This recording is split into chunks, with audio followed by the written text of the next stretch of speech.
Good morning. Welcome to FYI. Wherever you are joining us from this morning, we're just happy that you guys are here with us. As we come on, folks, we encourage you to share the live and smash that emoji button. I think the music's going to come on time now. Right there in the background. Good to have all of you joining us across social media, folks. Hope you guys have had a great weekend, and we're covering so much as we come on early. There's going to be some water disruptions in the city, folks. The biggest budget ever, 1.146 trillion. That's how we're starting this new week, and it's not only for a couple of hours; it's for a couple of days. We're going to be sharing some of that with you. There's a strike on by the Ganges Union today. There was a fire at Albion estate there in Region 6, folks. All that's happening in the Ghana Public Service Cooperative Credit Union. They're supposed to be having a special annual general meeting on today. Is that happening? Is that happening, folks? Wow. Well, your guess is as good as mine as you come on this morning, share the live, and smash that emoji button, folks. So much happening. If you blink, you might miss a whole lot of it. You might just miss a whole lot of it. What's happening at your end? I got my special cup on this morning. I'm almost to the end of it. Got this very, very special cup from Irwin Don Cook. And she always says to me, you got to let Naomi Drucker know you're a boy with the things. So Naomi, over to you. Over to you, Naomi. Good morning, folks. Wherever you're joining us from this morning, we got a lot happening at our end. A lot happening. Great to see so many of you joining us. All of you are wonderful folks like Mala Pandey and Forbes Majus and Jonathan Daly. Oh, you guys mean so much to us. You guys mean FYI family. You all mean a lot to us. Edward Brooms and Shauna Fortune and Marie Selby. Good to have you folks there. Camille Cox, is it? Lots happening, lots happening. Camille, how was that fire at your end? What happened over the weekend there, Camille? On Saturday, we know there was a fire there. I think that's how we starting this morning. We got a lot to cover this morning. Good to have you folks, Shelly DeRida, and all the other wonderful guys who are joining us this morning. We got a lot happening at our end, so let's get to it. Since we done later, don't tell nobody. FYL family, we're just happy to start Monday, the 5th day of February with you wonderful folks. It's rushing by. Just now it's mid-month. We're looking to the other payday.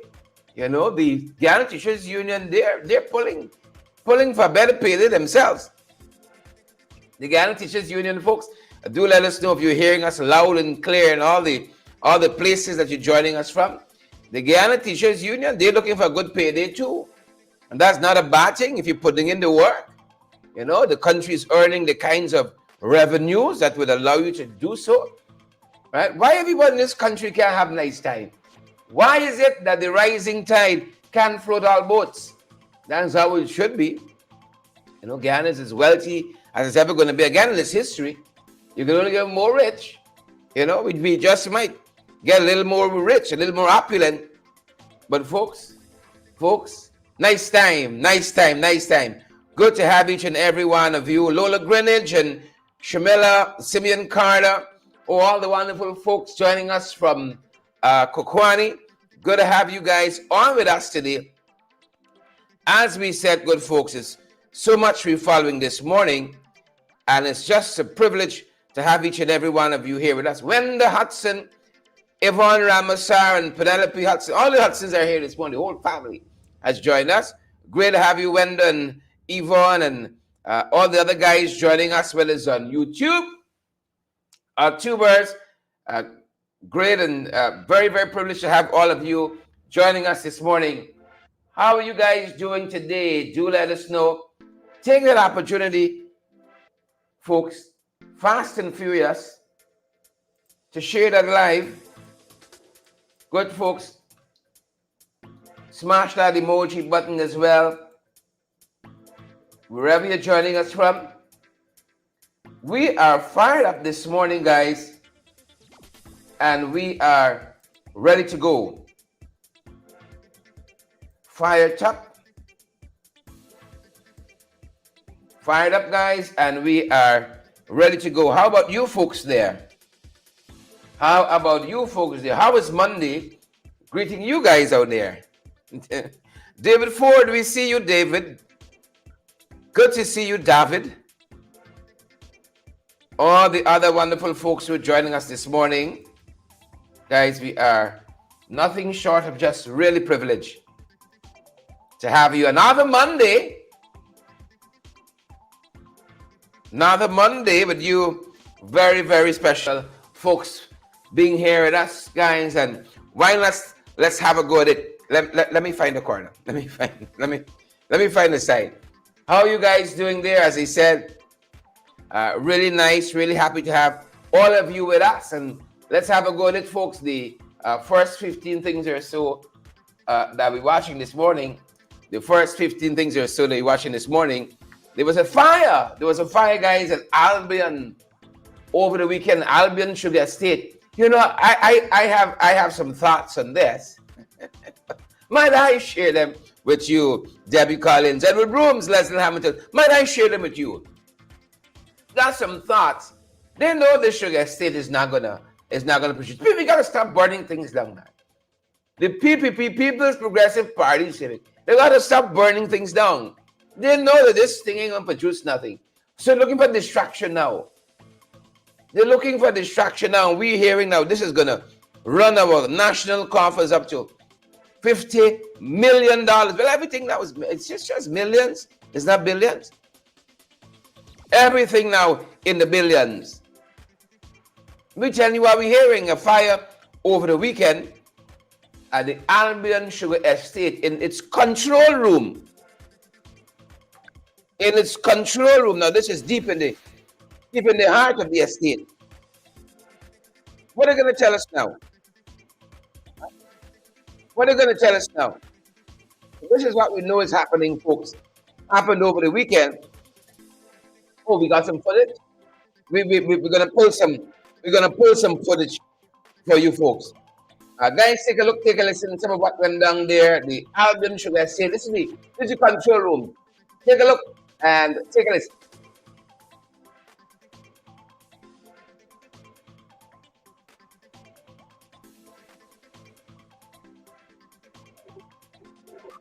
No.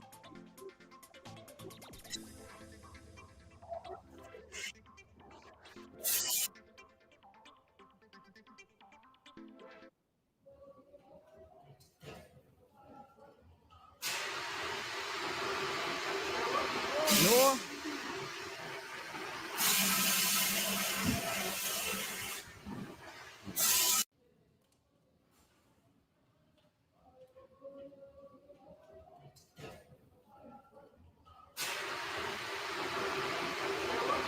No.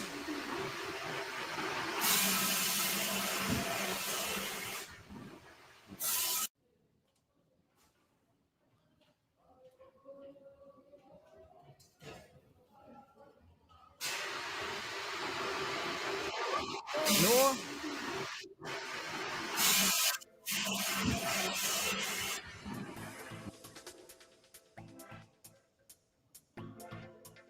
There it is, a very short clip, so we just allowed it to loop a couple of times so you guys get a sense. That's what happened over the weekend. Saturday, they tell us that the Albion Sugar Estate in that control room, believe it or not. That's what went down there. Peggy and Pauline. Kyle, what's happening? What's happening with this spade of fire, Kyle? Marcus Skinner. Neville Cedal says nothing new. Neville says it's nothing new. You know, different day, same story. That's what Neville says. Nothing new. Well, it's what we're following, folks, this morning. And we've been showing you the whole, look, our graphic is full. You know, just then we won't have space. We got to come over this section here quite soon. We're running out of space, folks. You see among the things that's been happening there. We've had since the year started, we've been tracking some of these. We missed a couple. But we've had fires at LaGrange and Metamirzor. We've had fires at Lenora and Port Droin. We've had fire at Yarrow Cabra and Vrijslust, Agricola and New Providence. We've had fire at Seafield, Beefields of Fire, Good Hope, South Ramvelt. We've had fire at Port Morant and you name it. We've had a lot of fires since the year started. Linden, Amityville, Andyville, Linden. We've had fires at Tugville. Again, Tushen, rather. We've had some fires in, you name it. On the quarantine, we've had fires. Over the weekend here, Friday, we had that fire in what area is that in Georgetown? The police, the Guyana Prison Service dormitory. We had that fire just on Friday. How about that? And then this fire now at Rose Hall. There was another fire in Lamaha Park on Friday. Kingston, that fire there with Guyana Prison Service dorm. That's in Kingston on Friday, and then Lamaha Park on Friday. And then on Saturday, we had that Albion Sugar Estate, the control room, $50 million in damages. That's it there. That's it there, and we're going to continue to track that. Thanks, Debbie. Fire in Kingston. I don't know, why was that slipping me? That was a big one on Friday. That was a big one on Friday. Just wow. Just wow. And we were tracking that. It's never an easy day, never a dull moment. Never a dull moment, folks. In the 592. Why all these fires? Why all these fires? Left, right, and center. That's what we see. Left, right, and center. Fire, fire, fire. Fire and more fire. Fires of the PVP. You all know how we see it. Fires of the PVP. The one in Kingston. The one in Kingston on Friday. That was a big one. That was a big one. That fire in Kingston on Friday. Huge fire. My Lord. How do we say it? Never a dull moment. Never a dull moment indeed. And we're giving you a sense of some of what transpired on Friday with that fire. Give me a sense of some of what went down on Friday with that fire. 30, I think, service members, 30 service members, they tell us.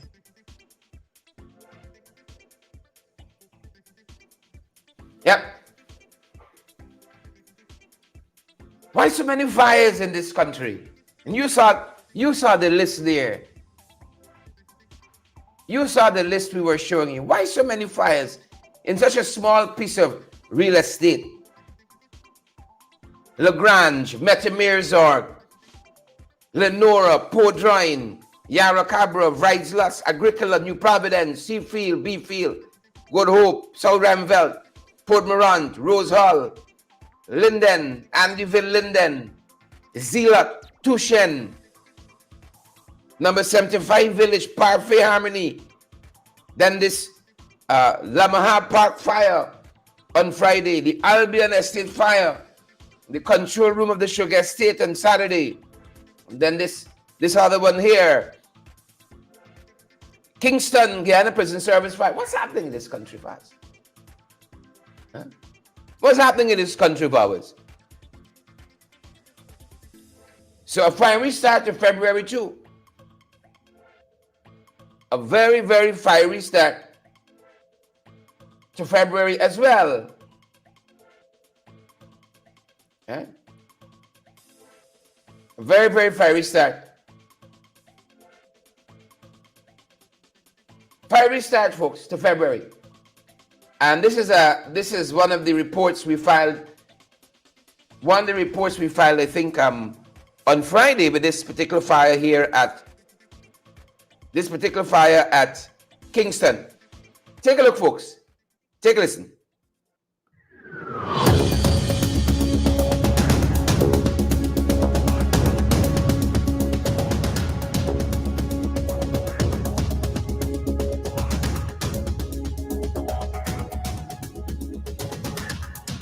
Yet another fire broke out in the city, this time in the vicinity of the police headquarters at Tivleri.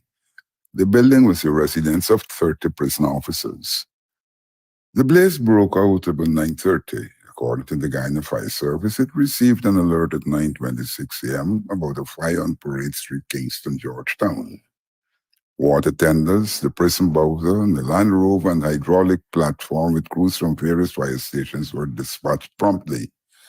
The first unit arrived at 9:33 and the initial jet was applied at 9:34. Initial reports indicated one fully engulfed building. It later reported that the Guyana Fire Service managed to extinguish the fire, which has completely destroyed the Guyana Prison Service living quarters. Schools in the vicinity had to be evacuated. Parents raced to Chase Academy and the nearby school to collect their children, most of whom were little more than toddlers. We're trying to protect buildings within close proximity from burning. I can safely say we have it under control to one building as of right now. That was a spokesperson for the Guyana Fire Service. She said that in addition to the fire tenders, there was a hydraulic platform at the scene. Victor Allen was one of the fire victims. Average is about 30 officers living there, both male and female, upstairs and downstairs. But at this point, honestly, you can't really say much about what would have transpired or what caused the fire because I was not there, I was at work. So do you know if anybody was at home? Yes, based on the information that would have been circulated when I got here, that a few persons were at home, there would be persons that worked last night and at home taking the rest to probably go back to work tonight. He shared an apartment with 4 others. None managed to save anything. Because I personally blew the lock, my car got damaged, it was parked in the yard. My keys is inside, probably burned by now. Some of the other officers that I know personally and stuff like that, one of which I even had a money conversation with yesterday, had a lot of money gone missing because she's currently in the process of building a house and she would have received some of the money and to pay it on Monday to the contractor. But Ron Morris is an emergency medical technician. We would have assisted a 16-year-old to the hospital, probably a school child who may have had some dizziness or smoke inhalation. But we're still on the ground trying to ensure that everyone is safe and be there just in case they need us. Divisional Officer Himchandra Prasad said that the Guyana Fire Service took every precaution to ensure that the fire didn't spread. His team surrounded the building with the water jets. So we will continue firefighting. I guess in the next 30 minutes, we should have it under complete control. So the high winds, is it? The high winds, all those would have contributed to the quick spread of the fire. But of course, we would have had the open water source from Lamar Canal, coupled with the capacity that we brought with the 2 Bowsers. So those 2 Bowsers, along with the appliance, and also the hydrant that is just obliquely next to us, we would have utilized the hydrant, but there was insufficient pressure. Seeking open water source, there is a copious amount is now being used, and there's no likelihood that the fire would spread.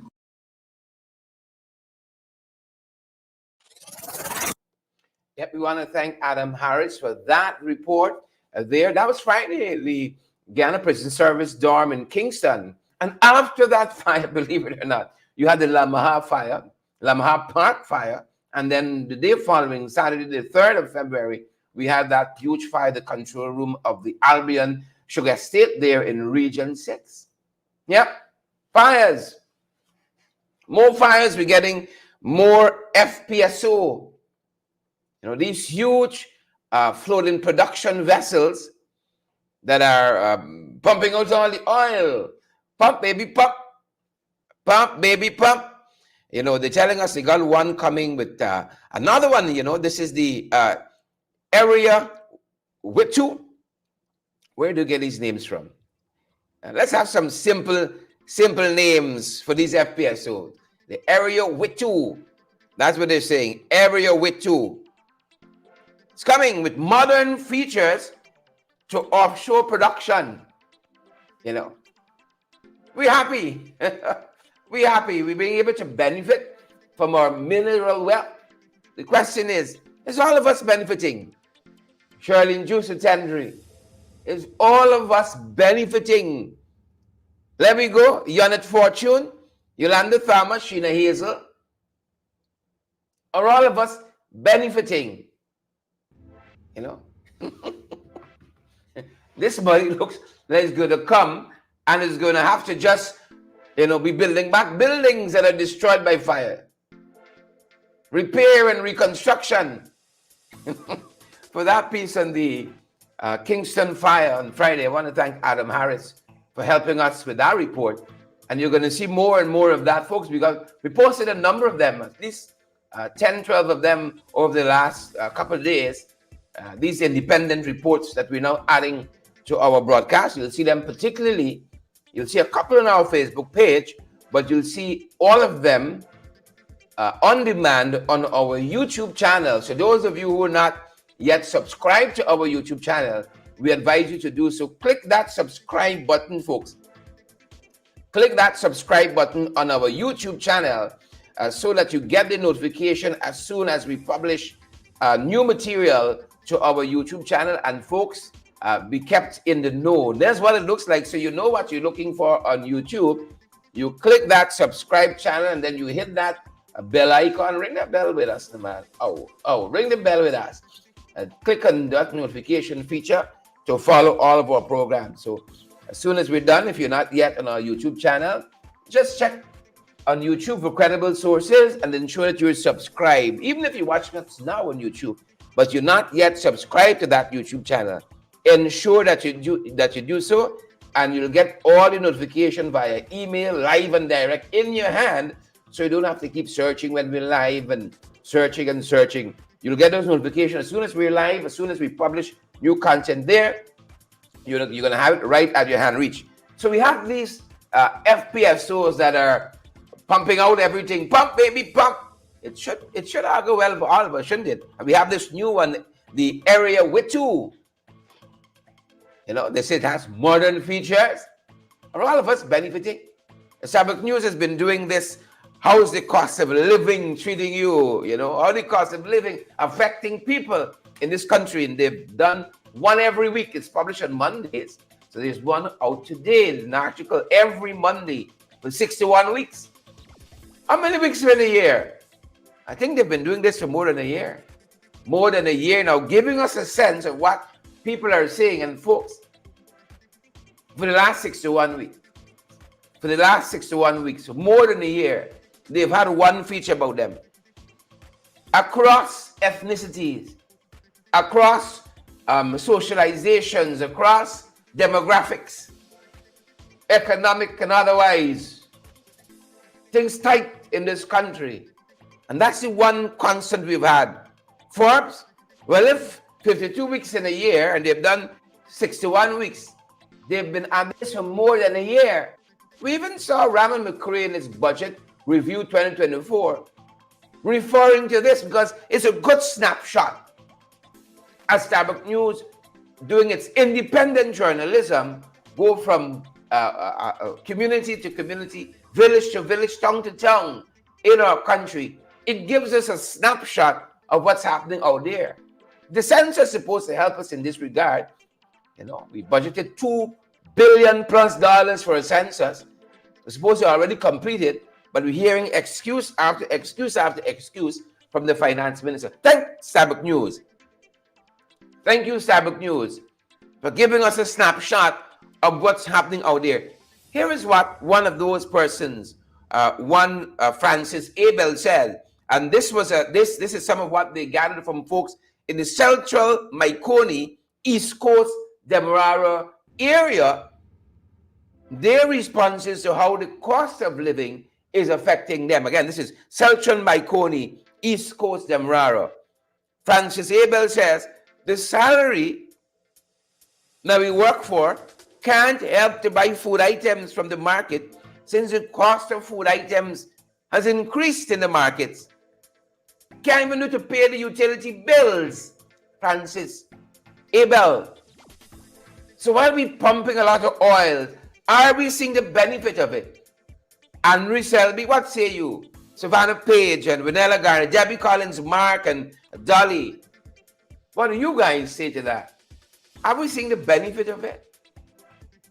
Is we seeing the benefit? Well, that's what Francis Abel said. German Nobriger said, I think the government should reduce the tax on all food items to help with the rising cost of living. That's German Nobriger again, folks. For you now joining us, we're talking about the cost of living, how it's affecting people in this country, according to Starbuck News' reporting of the responses of persons in the central Maikoni, East Coast, Demerara area. And again, Jeremy Nobriger says, I think the government should reduce the tax on all food items to help with the rising cost of living. Carmen Burke, 76. Carmen says, 20,000 can only buy a few food items, sugar, sweet potatoes. The cost of everything has increased in the markets. That's Carmen Burke, a 76-year-old. 20,000? What are you doing with that? That's what Carmen says. You can buy a few things, but nothing else. Cost of living up, Carmen says. Donald Burke, another Burke, a pensioner. Donald says the rising cost of living is bothering us a lot right now. I'm buying a small bundle of Bora for $1,000. And that can't do because I had to buy potatoes to add to it. Right? So I can stretch it for my family of 4. Wow. Wow. I had a Bora, $1,000. I got to supplement it with a little potato to give it a little body, to stretch it for my family of 4. Donald Burke, a pensioner. Stacy Richmond, a 33-year-old single mother, says a 100-pound bag of sugar is 8,000. Well, that was 8,000 before. Now costs 15. A 100-pound bag of sugar, 8,000 before, 15,000 now. Sugar. Wouldn't you? Sugar. You understand why last year folks were lining up? Rationing. The government should provide more assistance to people, he says, to help with rising cost of living, because 25,000 per household, they last long. Right? 25,000 per household didn't last long. That's a recurring theme. Folks, wherever you're joining us from this morning, this is not a new nation out of the PNCR. It ain't the key. Right? Or the Change newsletter out of the Alliance for Change. This is Starbuck News, independent, balanced in its journalism. Right? Gurgawati, Kahanis Gurgawati. Hope I'm pronouncing her name correctly. Gurgawati says the cost attached to the electricity bill has increased. Thank you, Kesh. Thank you, Kesh Nandlal, the new CEO, and Nandlal's brother, the new CEO there at GPL. Friends, family, favorites, and flatterers, fawners. You could add your own Fs to the mix. Right? Kahanis Gurgawati says, the electricity bill gone up. The government, the PP government, should reduce the cost of electricity and food items since people don't have money to buy. PPP. Kahanis Gurgawati, that's her contribution. Things are high out there. Things are high out there. That is Starbuck News reporting on the high cost of living and how it is affecting people. In this edition here, this is the, let me make sure I get it right. This is the Maikoni. Let me get my information right. Central Maikoni, East Coast, Demerara. Folks in that catchment. And village after village, community after community. That's what people say. I am certain at the end of the year, if Sabbath News keeps reporting on this cost of living, how it affecting people, we'll hear the same thing. Even with this $1.146 trillion budget being absorbed into the economy, you might hear things got more high because economists, the thinkers on these issues, they have been saying, you know, we run the risk of overheating the economy, pumping too much money into it too fast. That's another story. So that's something we're watching. That's something we're watching.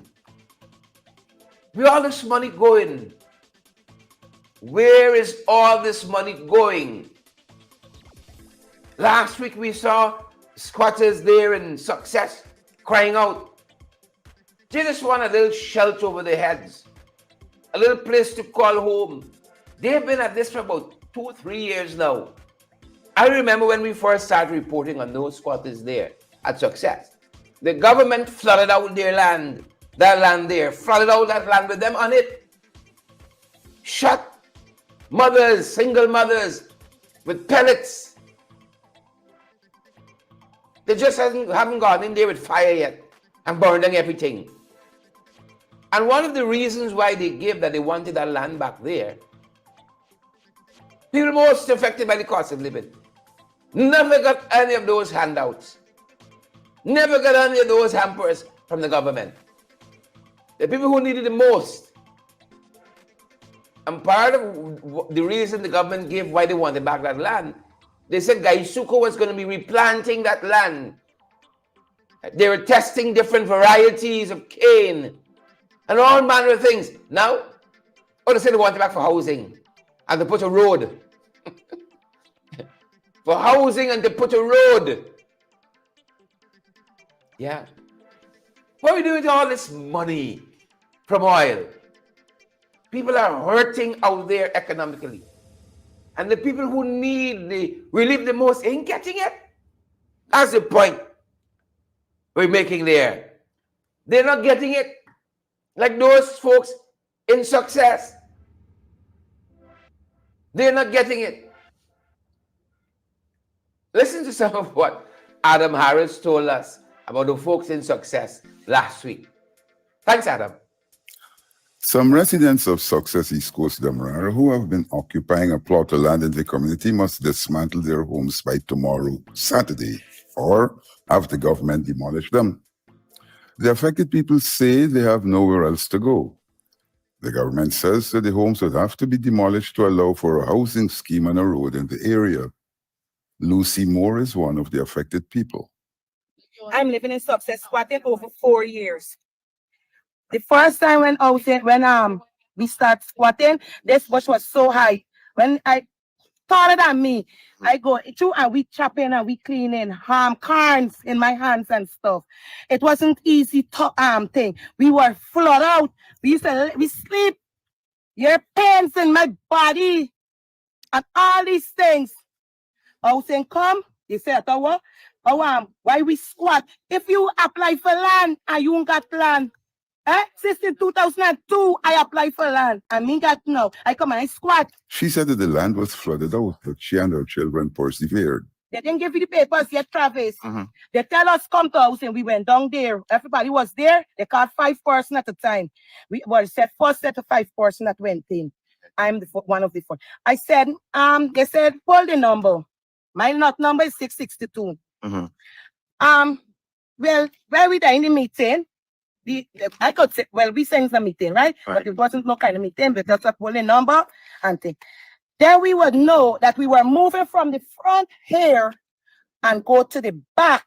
And officially, the housing ministry actually told the people that because of the roadway, they would be living at the front. Further, the official promised lights and water before the people would be moved. On Wednesday, they were told to remove to the plot of land that they had been provided.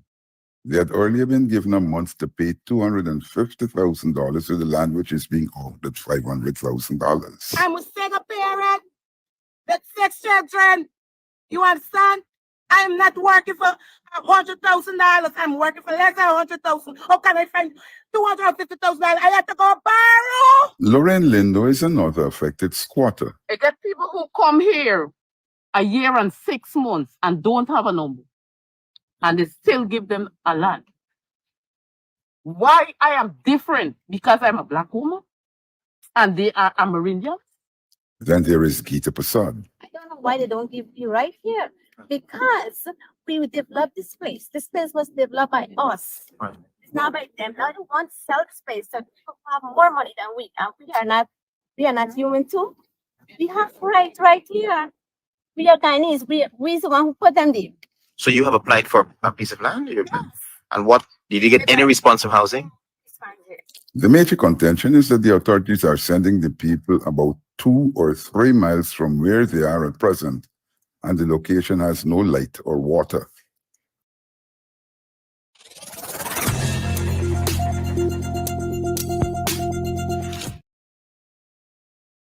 Yep, that's what's happening there, folks. We really want to thank Adam Harris for helping us with that report. The people who need it the most not getting it. What's happening in this country? Pensioners, they tell us this 3,000 increase coming next month. Next month, not this month, sorry. So well and truly take out the 3,000. It's coming next month. So they done rob it 3,000 already. They done rob our pensioners 3,000 already. So next month, in March. And then when next month come, the Daily Dally and the Shilly Shally, and they say, oh, April, sorry, it's a thing in the system. Watch for it. Watch for it. This is going to happen next month. Look what's happening with our young people. Why is the system not capturing our young people? When you're 22, you have to turn to a life of crime. Something is wrong. He's not the only person. We see a number of young people turn into crime. Who's the mastermind? Who's the intellectual authors? I'd like to know that. But we say, folks, all the time, it's no excuse. And if you can't do the time, don't worry the crime. 22 years old, he's going to be, he's now remanded. What's happening in this country? What's happening? Yeah. The young man appeared, Nathaniel Martin appeared before a magistrate in the city, Clive Nurse, quite recently, charged with larceny of a person and was refused bail. Now he can go among more hardened people and become hardened himself.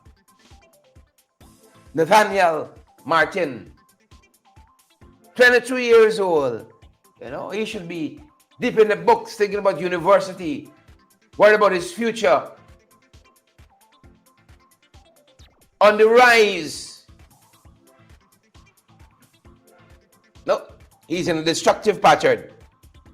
Martin pleaded not guilty to the charge, and he's now remanded. He's a guest of the state until the 27th of February. 27th of February. Look, story happening here now. Medical school, they said. School of Medicine is going to be established in Berbice. And the Ghana government, they're in talks with UWI. You know, on the face of it, fantastic idea. We need quality institutions to train our citizens, you know. But I remember them saying we got too many nurses. They were going to close down the Santa Rosa Nursing School in Linden in Region 10. Suddenly nursing schools opening in Region 6 and Region 3. Let me show you the map of who is getting what. You'll see a political narrative emerging. Where the resources are going, you'll see what's happening in this country. Right? I think in geography they call it terraforming, a restructuring of the environment to suit different life forms. I think that's the term in geography, terraforming. This is political terraforming. You close down the nursing school in Linden, but you open one in Region 6, you open one in Region 3. The already established institutions don't get the technical support, the economic support, the logistical support. But you create something that counters that. Isn't that what's happening with the University of Guyana? The University of Guyana has an online program. A fantastic one. But don't try to boost and to bluster. You don't try to encourage. You're going to open your own thing and you give 4 billion to goal. The Guyana online learning platform, whatever they call it.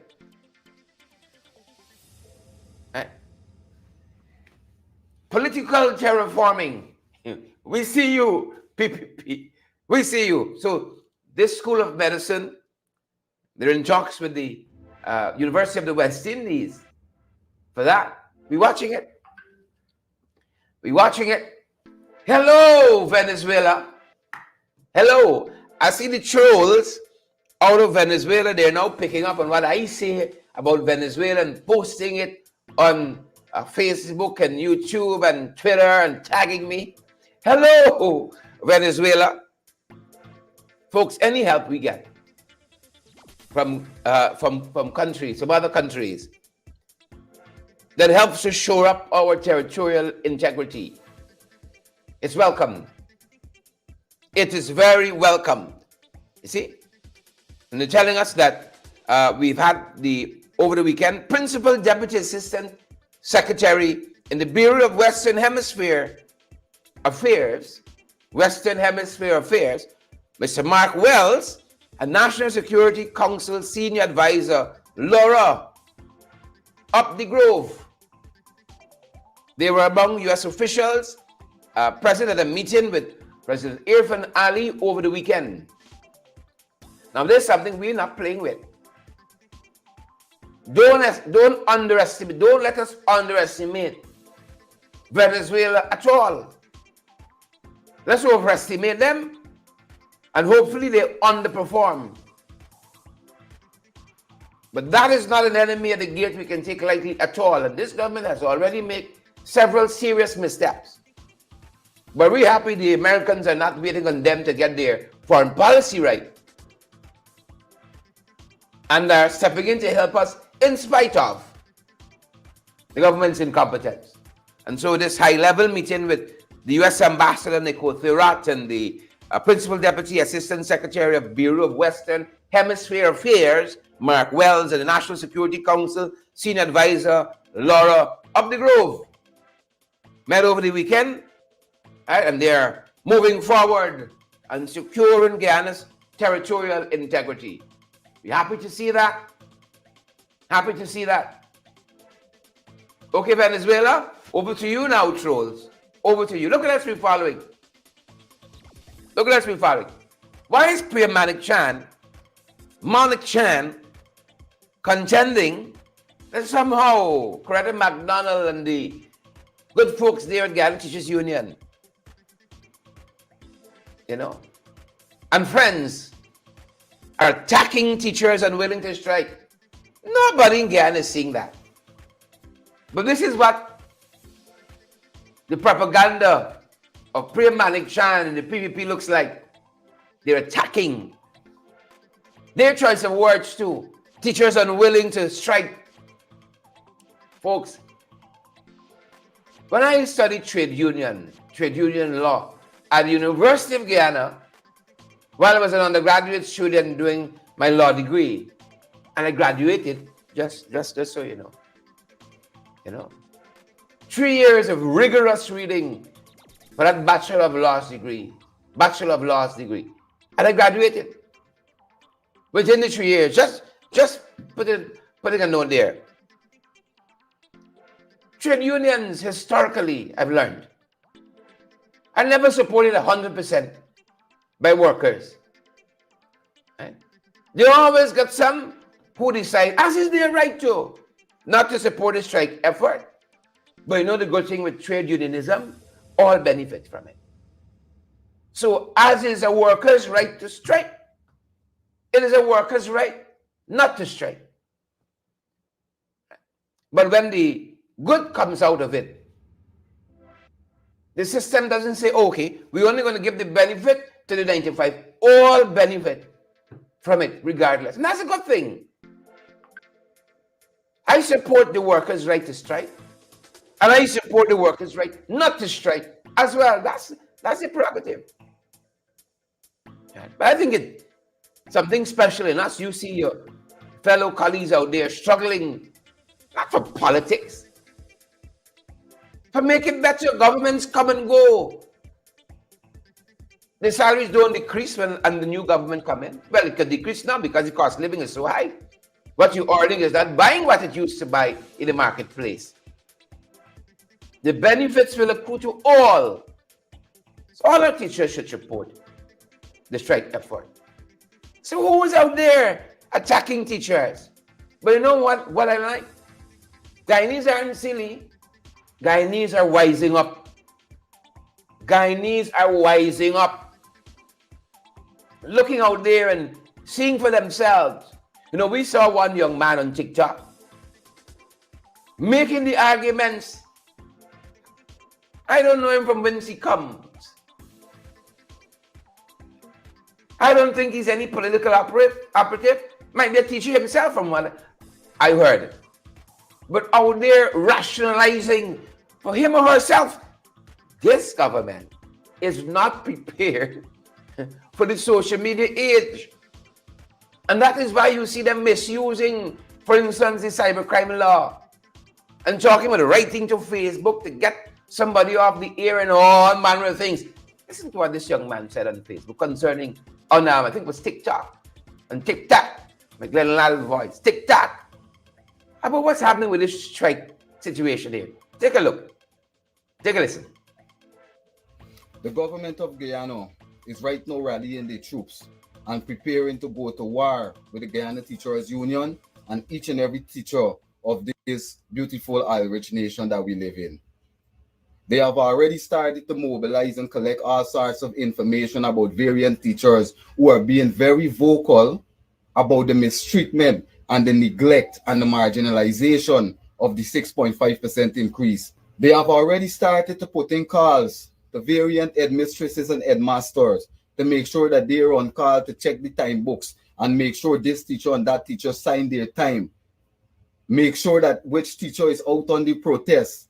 Check the list to make certain that every teacher is penalized and we could take back the nickel and dimes from our good Guyanese brothers and sisters. But honorable ministers, Mr. President, Ms. Priyamanik Chan, Mr. Joseph Hamilton, isn't this the same government that pledged to raise the public service salary by far more than 20%? Far more than 20%. I've always heard my grandmother would say, a promise is a comfort to a fool. And I feel bamboozled in 2023, more bamboozled in 2024, because I've really been fooled.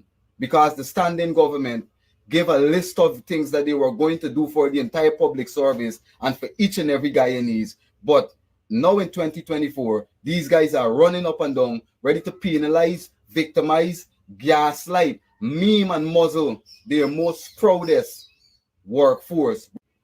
Guyana, please pay no attention to all the conflated issues, all the different stories from 1999 and 2005 that these ministers will try to bring to try to cloud your judgment, to try to steer you from your focus on the vision and the goal, which is to demand and achieve said demand of a higher increase than 20%. Men lie, women lie, but numbers don't. I say that to say, if you listen to all the ministers, Priyamanik Chan in an interview yesterday would have said that a teacher with 30 students in her class would have gotten $120,000. And she knows that chalk and cardboard and all these things do not cost that much. So the teacher would have pocketed the money. Gross disrespect. Gross disrespect. Because I'm going to say it again. Teachers aren't interested in spending the government money and have to feel money edge and have to make sure that the money adds up and have receipt. And every minute you get a call to verify receipt. All this takes away from us being able to do what we can really do with the time you're taking from us. So men lie, women lie, but numbers don't. Because with all the ministers are saying, they can't refute the fact that the gross domestic product of 2023 has raised to upwards of $39 billion. They cannot refute the fact that the budget was $1.14 trillion. And they cannot refute the fact that they did not include anything there for the human resource. And when one arm of the human resource, one small collective is ready to fight and stand up and speak out, you see how these people are ready to mobilize their troops? All over Linden, I've been running into different males and females messaging me on my phone, urging me to stop what I'm doing because the minister is going to come for my job. They say, Sir Jilks, you got to be careful. Minister Manik-Chan is going to come for your job. You're not going to be in a job next week if I look at how the minister is going on. That's what they're saying to me. The best, the brightest, the bravest, the boldest, with the most integrity, the most honest workforce that swore an oath to these same qualities, this is the people who they're trying to victimize and slander as liars and as thieves and as miscreants in 2024. Rather than these ministers face the facts, look at the cries of your Guyanese people. Look at the cries of the teachers, the oppression of the teachers, the same teachers that give you the position that you're in because we educated you from one time or the other, honorable ministers. The same teachers you guys are trying to slander as thieves and as lowlives, because when you send your little $41,000 grant to the school, teachers are pocketing it. But what I want you to understand, parent, of that $4,500, we have to give back $1,800 to the office. So don't let this minister try to spread propaganda and try to derail and justify the 6.5 because they're investing so much in the human resource. Nothing that the minister has done has benefited me or benefited my child, benefited my mother, benefited my father, or benefited me on this road to success. The only way you can add to the development of the human resource and to the development of your teachers, honorable ministers, is by coming off your high horse, putting your ego to the side, reconvening and revisiting the 6.5% because we're not going to accept it. And I'm not going to stop speaking about it until something is done. And this campaign is not against the government of Guyana. This campaign is about fair treatment of your teachers, fair treatment of the human resource, nurses, police, and soldiers. This is what this campaign is about. An arm of the government that has been neglected for the last 20, 25 years, about through all different governmental administration that took office. Always neglect the human resource. Have people living in low G's and adobes in Guyana, the richest country on earth in 2024, with the fastest economic growth of the Latin Americas. We don't buy it. Men lie, women lie, numbers don't. Pay attention to the numbers, Guyana. Do not listen to the gaslight and the subterfuge and the malarkey of these great orators. These guys are politicians. This is what they do. This is a part of their training. But I am here to tell you, Guyana, it is all made to mislead, spread doubt, fear, anxiety, and confusion in the mind of our teachers that are right now focused on the objective. I beg you, teachers, do not lose focus. And every member of the community, every parent that has a teacher looking over your children in a school, come out and support us. Members of the private sector, business owners, Germans in Linden here, contribute, donate water to your teachers. Bernard, donate umbrellas to your teachers. Mr. Glenlal in Georgetown, donate cases of water to the teachers because we will have to be in this for the long haul because these guys have already came out and started to mobilize and rally the troops to fight us. They are already prepared to wait out the 10 days teaching sector, public service. They are ready to fill the classroom with these 10-day workers, these Ansel staff, and whoever they can fill it with. Because teachers are invaluable. This is what they're trying to show you, Guyana, that your teachers that educate your children are not valuable and they can replace us even if we strike. Guyana, the same teachers that this government is presently trying to slander, gaslight, and paint as miscreants.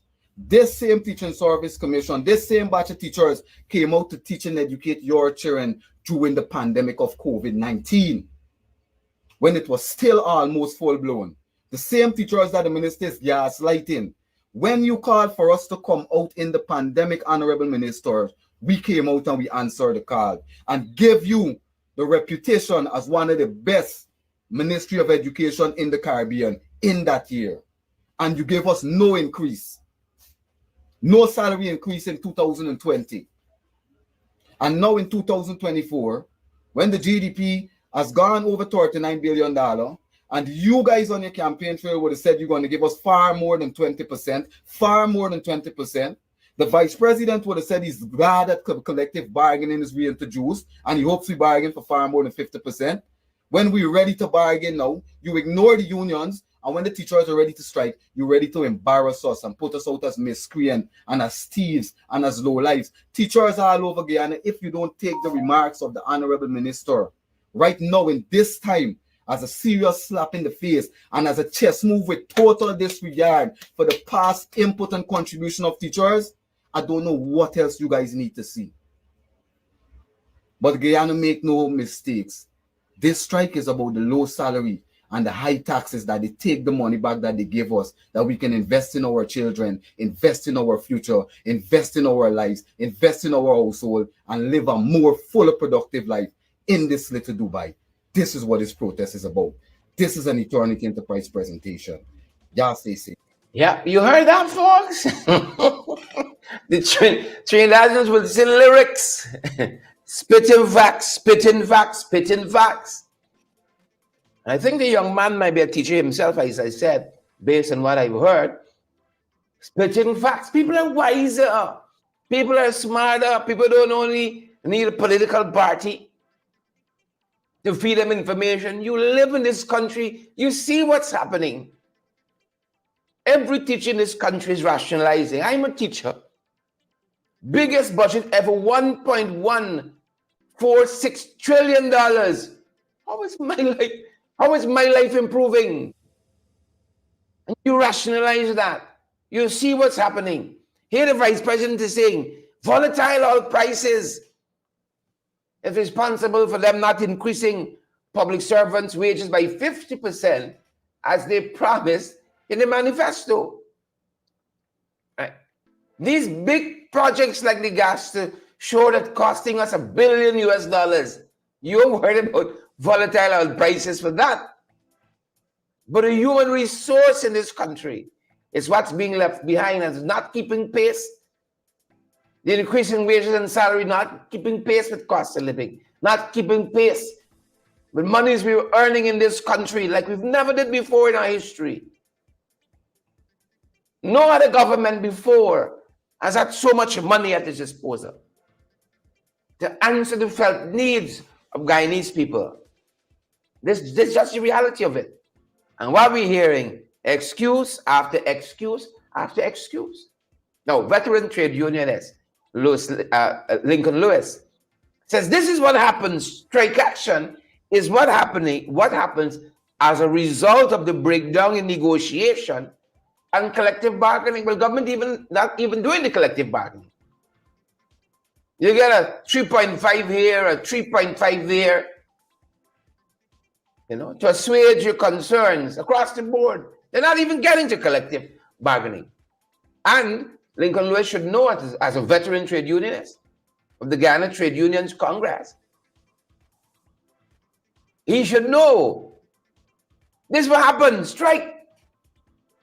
Because government ain't listening to the GTU. They want to do what they want to do.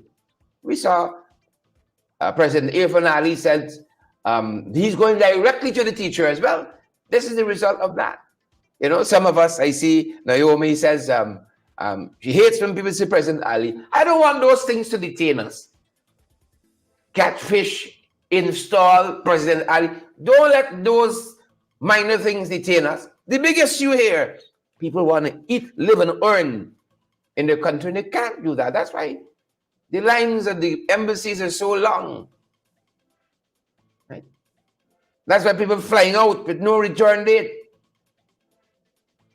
Please and thank you. I wish I had some time to unpack what veteran trade union has said. Wish I had some time to unpack that. New magistrates are coming. See, cost of living going up. People get into all kinds of unsavory activities. Gotta have more magistrates out there. They're telling us the Law Reform Commission is doing some work. Well, kudos to them. They revised about 12 acts and bills last year. Good. Hope they were consequential. Gunning down since August 2nd, 2020, we've seen a number of persons gunned down. This seems to be a hallmark signature of this administration. Now, again, we're pressed for time. I wish we had some time to unpack some of those instances. One of the most infamous one, paper shots. We're still waiting. A stone throw from State House. A man is gunned down outside the Palm Court. No stone unturned. We're still waiting for that. This man, they told us, was at a wake. At a wake last evening. Joseph Wilkinson, known as Dreddy, at a wake. He lived in Camberville housing scheme. He was awake in North Rempel into the early morning hours yesterday. Yesterday morning, the early wee hours of yesterday morning, attending a wake in North Rempel. Right? They said about 20 hours, he received a phone call and he moved aside to answer it. A car approached him and the occupants unleashed gunfire on him before fleeing the scene. Robeson managing crime, he managing the violence, he managing the roads. Robeson Ben, Minister of Home Affairs, go. That's just some of the things we're following this morning. And then for homework, as we were in the process of wrapping up for homework, one editorial in this morning's Starbuck News talking about the Natural Resource Fund. You know, this where the oil money is parked, but not for long these days.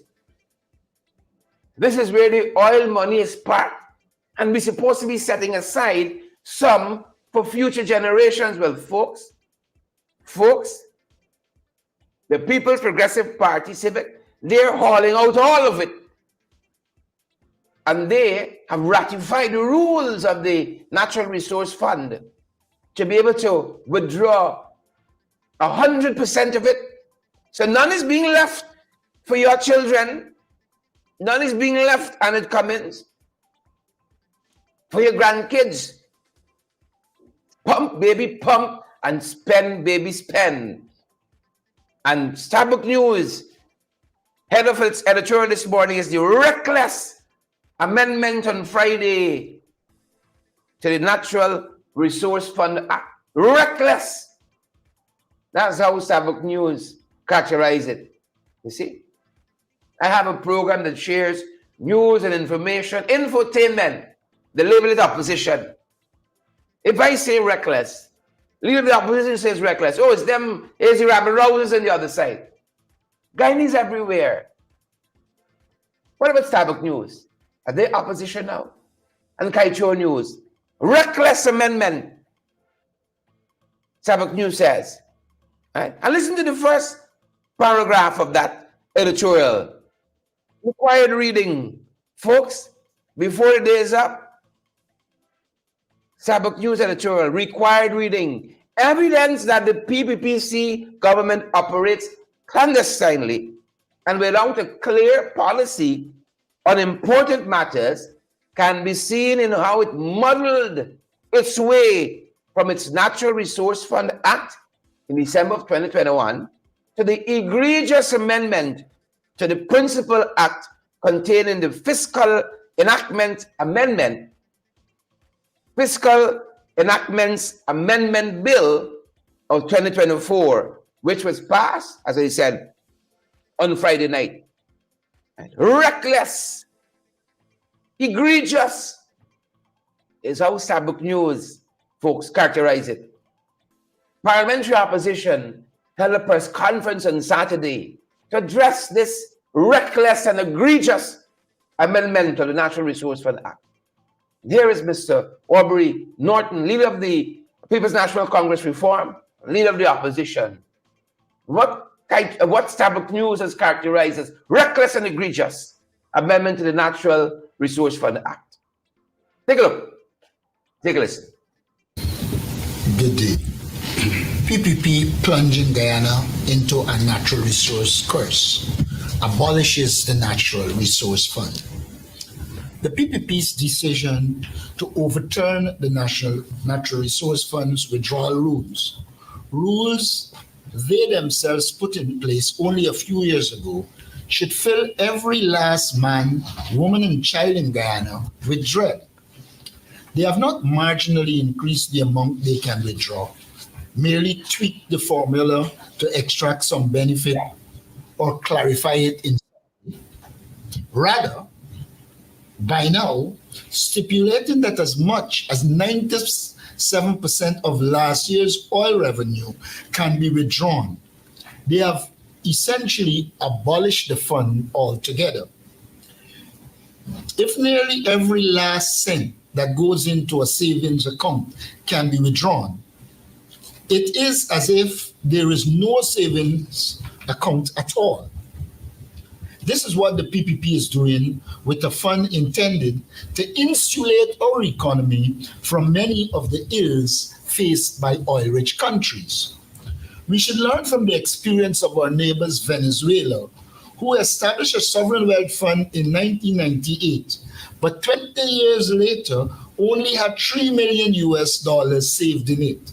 Just like the PPP, they diverted revenues from savings to fund wasteful, corrupt government spending spree. When the oil price crisis of the mid-2010s struck, the country was unable to sustain its budget without borrowing and printing money, leading to an inflation and economic crisis. When in office, we will reverse this practice of plundering the fund and instead put in place a well-planned, flexible framework that balances the nation's development needs with its financial risks.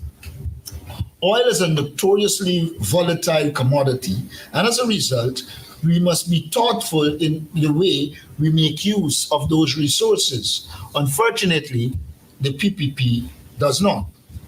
If these changes were not bad enough on their face, we must also alert Guyanese to some of the additional dangers that they have unleashed on our economy. If there are minimal savings in our natural resource fund and the price of oil falls, various development projects may have to be delayed, cut, or otherwise reworked. This will not only result in financial losses, it will generate a climate of extreme instability in the local economy.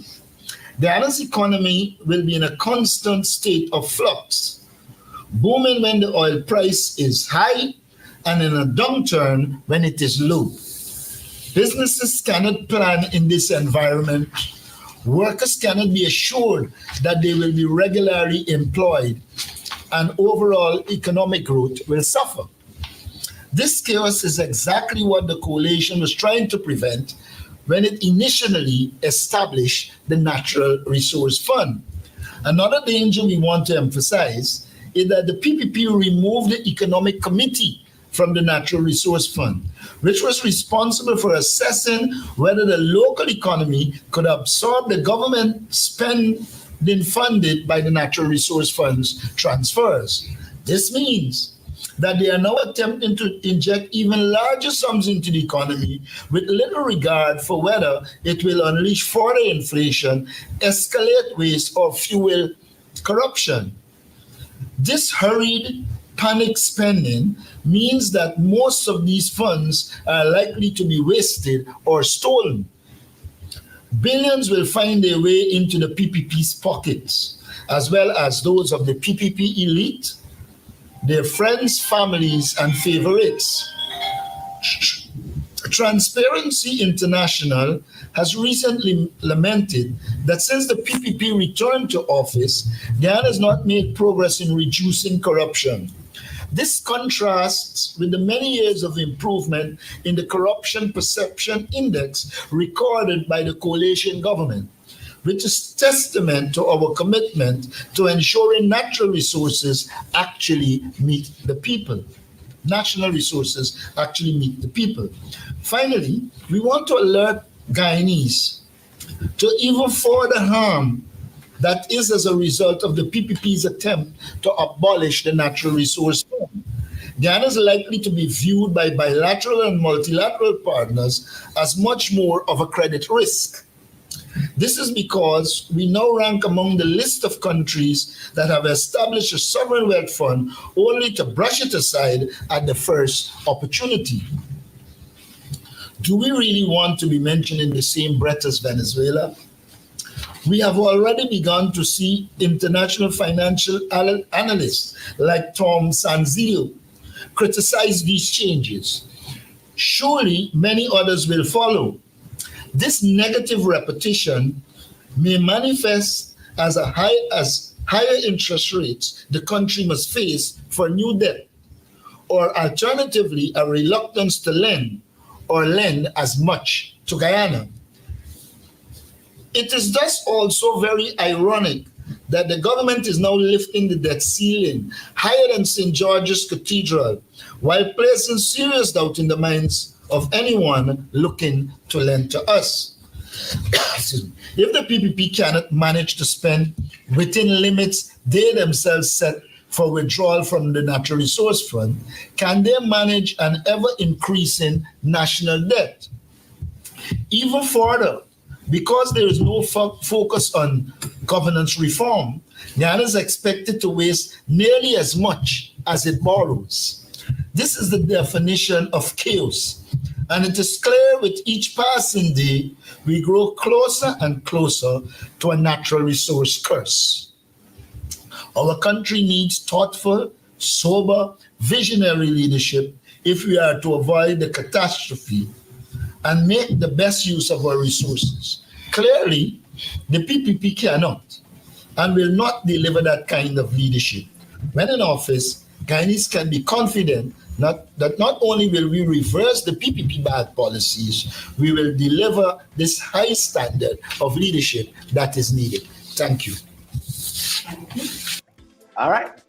There you have it, folks. Mr. Aubrey Norton, leader of the People's National Congress Reform and leader of the opposition, making the arguments there on behalf of the parliamentary opposition. You know, in Cyber News words, on this egregious amendment, reckless amendment to the Natural Resource Fund Act. That's going to do it for us this morning as we head out to cover some of what's happening with the Guyana Teachers Union strike, and also, folks, what's happening with that special general meeting of the Guyana Cooperative Credit Union, the Guyana Public Service Cooperative Credit Union. There, we're going to have reports on both of them for you when we see you guys next on the next broadcast. That's it for us at this end. Thanks for joining us, guys. Share the live, smash that emoji button if you haven't already. Lyndon Gill and Chanel and the other folks who are joining us, Charlene and Renee and Patricia. Share the live and smash that emoji button. You're heading into the city, folks. You're heading into the city. We want to recommend the Alistair Collins firm for you for all your documentation needs. You're looking for a good justice of the peace, a good commissioner of oaths to affidavit. We want to recommend the Alistair Collins firm. Folks, they have a great team down there ready to meet all of your documentation needs. Fantastic with concerns commissioner of oaths, the work done by commissioner of oaths to affidavits and the justice of the peace. They're nothing short of the best. So we recommend them highly this morning. They're down there at the Callion Mall and Church on Lamaha Street between Church and Camp Street, between Camp and Church Streets, down there at the Callion Mall. They're right on the ground floor. You go in there, right on the ground floor there. That's going to do it for us at this end, folks. The number 649-6410, 649-6410, 685-6448, 685-6448. That's it for us at this end until our next broadcast. Take care, guys, and thanks for joining us. Stay safe. Stay safe. That's our time. That's our program. Stay safe.